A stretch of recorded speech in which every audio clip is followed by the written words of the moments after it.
Welcome to the Genius Factory. Enjoy the video. You'll begin by preparing the private account so Gmail can fetch and send mail. First, enable POP3 or AMAP and SMTP on the provider. This lets Gmail retrieve and relay messages. If you use two-factor authentication, create an app password now so Gmail can connect securely. Note the incoming and outgoing server names, the SSL/TLS requirement, and the correct ports. Without them, the connection will fail.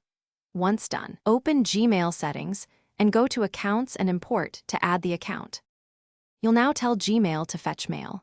In Gmail settings, choose Accounts and Import and click Add a Mail Account.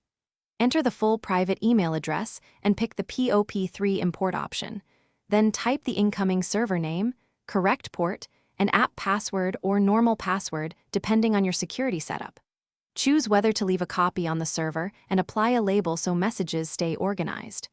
Make sure you select SSL if the provider requires it. This prevents credentials from being sent in plain text. Finish by enabling Send Mail so you can send using the private address from Gmail.